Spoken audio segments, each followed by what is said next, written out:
9 horas e 21 minutos, 9 e 21 aqui na sua Vitoriosa 670. A gente vai voltando ao vivo também pela internet, nas ondas do rádio também, não é? Através dos 670 kHz da sua rádio Vitoriosa. Tá tudo bem aqui, Marcão? Com a peruca? Não sai do lugar não, né? Não despregou do teto não, né? Então tá, 9 horas e 22 minutos. Mandando aquele abraço pro Zé Firmino, que tá firme lá na Fazenda Santa Marta, na sintonia. Este aí é um vitorioso também, né? Obrigado, Zé Firmino, que tá trabalhando. Mandando um abraço para todos, parabenizando pela mensagem de hoje. Amanhã tem mais, viu, Zé Firmino? Luzia Domingues é nossa sócia, que está nos ouvindo no bairro Tutunas. Ela disse também que sabe fazer o tal do molho de alho, viu? Ela manda um abraço para toda a galera aí, está nos ouvindo lá no Tutunas. Bom, nós dizíamos agora há pouco que nós também estamos na internet. Você nos ouve pelo www.radiovitoriosa.com.br. Você vai lá e acessa Ouvir Uberaba ao vivo. E é chegada a hora do quê? É chegada a hora da gente fazer a nossa entrevista do dia. Entrevista do dia. Nós estamos tendo o prazer de receber aqui hoje a doutora Edinalva Freitas, que é psicóloga e especialista em saúde da família e que presta um serviço, né, valoroso lá no Instituto de Vivência dos Valores Humanos, não é isso? Bom dia, bem-vindo ao programa, tá? Bom dia, é uma alegria estar aqui com vocês, prazer enorme falar desse projeto tão lindo de Uberaba. Legal. Me fala uma coisa, doutora Edinalva, o Instituto da Infância, aliás, o Instituto de Valores Humanos, ele existe há quanto tempo? Há 5 anos. 5 anos. Desde 11 de março de 2005.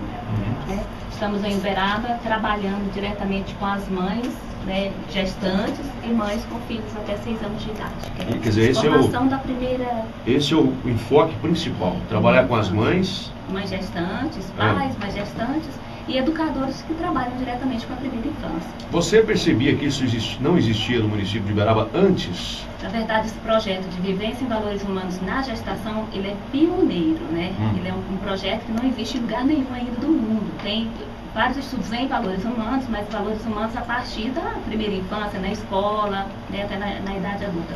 Na gestação é pioneiro. O Uberaba conta com essa graça, né, de ter um projeto tão bonito. Quer dizer, isso aí, a partir daí é que começa, na verdade, a vida da criança começa mesmo na barriga da mãe. A história de uma pessoa já começa logo nos primeiros dias de gestação, né? A nossa história é bem antes de nós nascermos. Então, logo no primeiro momento da gestação, já começa assim uma história. É um pai e uma mãe vivendo um momento diferenciado na vida, né? Entendi. É o momento da chegada de um novo ser. Como isso é compreendido, como isso é tido na família, na vida dessas pessoas, é que nós vamos discutir um pouquinho aqui hoje também, né? Entendi. A tal da gravidez indesejada.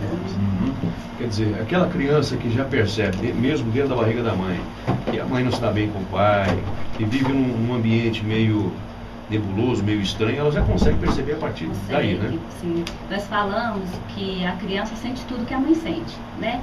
Até fazemos uma analogia. Se a criança se alimenta via cordão umbilical, então entendemos que ela também se alimenta via emoção da mãe. Claro. Então a mãe que vive num ambiente conturbado, um ambiente de briga, um ambiente estressado, essa criança sente tudo que a mãe sente.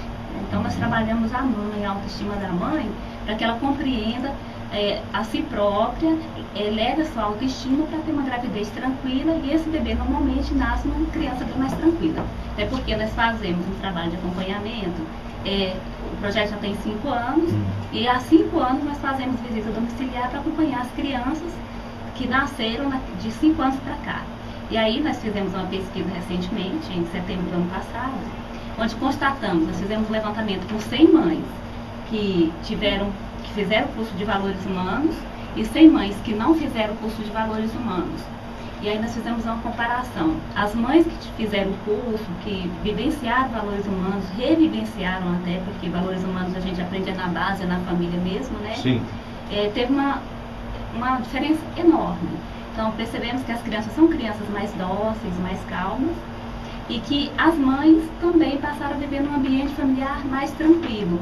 Elas declaram na pesquisa que pararam de bater em seus filhos, deixaram de gritar, voltaram a trabalhar. Então nós percebemos que participar de um projeto, vivenciar valores humanos, é a forma de ter um mundo melhor, um mundo de paz. Nós estamos discutindo essa última semana e hoje, inclusive até hoje nós falamos sobre esse assunto, essa violência exacerbada que existe solta na nossa sociedade e gerando aberrações, né, como o caso desse Wellington que assassinou essas crianças lá no Rio de Janeiro. Só citando como exemplo.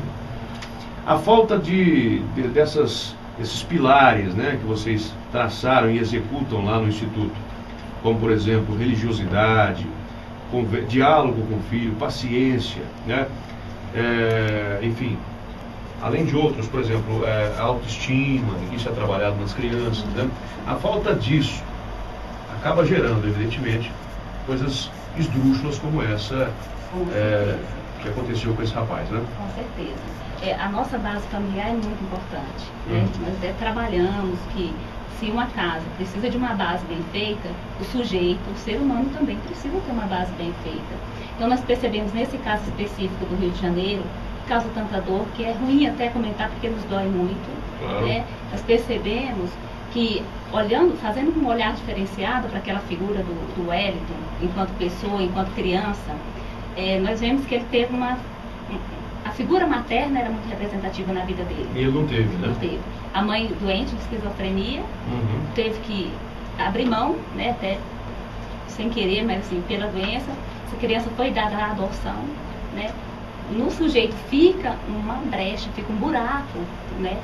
Cadê minha mãe? Por que não me quis? Ele não entendeu que a mãe não podia ter por um projeto de doença. A família adotiva, por mais que o tenha amado, nele, psiquicamente, fica como se... Vazio, como se aquele amor não fosse suficiente.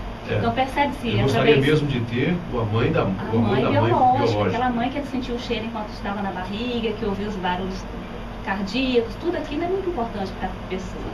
Então, a gente percebe através da imprensa mesmo, que ele piora, ele já era uma pessoa muito calada, muito retido, mas ele piora a personalidade no momento que morre o pai e depois um ano, quando morre a mãe. Então passa a usar muito negro, roupa preta, passa a viver mais triste, cabisbaixo, se isola, ou seja, sua personalidade ficou fragmentada, desfeita. Quero fazer uma pergunta para você enquanto psicólogo. Nós comentamos agora há pouco aqui, eu fiz um comentário dizendo o seguinte: o fato dele ter sido praticamente abandonado na infância pelos parentes, não tinha ninguém por ele, né, na verdade, e ainda ter sido bulinado, isso gerou nele a vontade de pertencer, de ser importante de alguma maneira.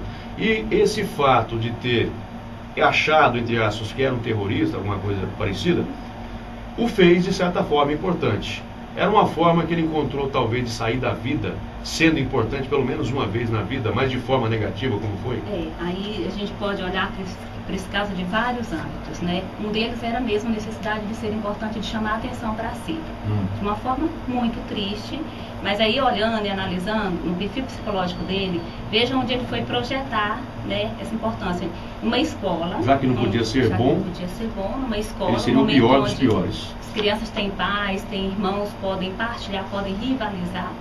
Ele projetou isso nas crianças. Pode ver que a idade das crianças é a idade de 12, 13, 14 anos. E por que ele ter alvejado principalmente as mulheres, doutora? Pois tá ligado diretamente com a figura materna. Né? A gente tem que fazer um olhar todo especial para isso, mas está muito ligado com a figura materna. Inclusive na carta que ele deixa, ele pede que seja enterrado junto com a mãe adotiva. Ou seja, é o link com a figura materna com a mãe, mesmo que seja uma de representação. Enquanto o bullying, a idade que ele alvejou foi provavelmente a idade dos meninos que o alvejaram naquela época, quando estudamos. A idade que seria importante para ele. Doutora, nós vamos com a participação do ouvinte que vai deixar uma pergunta. Alô, bom dia. Bom dia, Pedro. Carlos. Ô, Carlos, tudo bem? Bom dia para você, viu? Pois não, fica bom. Tudo bem. Faça a pergunta para a doutora. Fica à vontade. Eu gostaria de dizer com a convidada de vocês o seguinte: eu não concordo muito com isso, com essa história do tal de bullying, que a pessoa fica rebelde com isso e tal, que isso cria trauma, que depois tem que sair batendo ou matando. É o seguinte, porque eu tenho uma deficiência visual, quando estudava, chegava na sala de aula, os coleguinhas falavam, ceguinho, tudo bem e tal, nem por isso eu briguei com alguém, nunca eu ofendi ninguém por isso. Uma vez fui até ser ofendido de uma professora despreparada, me chamou de cego em plena sala de aula. Nem por isso eu sou rebelde, sou bravo, entendeu? Eu tenho uma vida, a minha vida é normal, igual qualquer outra, trabalho, participo com vocês aí, enchendo o saco de vez em quando. Eu acho que isso falta muito mesmo, é um humilde pai. Vai ser duro com a criação dessa molecada de hoje. Esse é o meu comentário, obrigado. Tá certo, doutora, a senhora responde depois do intervalo comercial, tá certo? 9 horas e 31 minutos.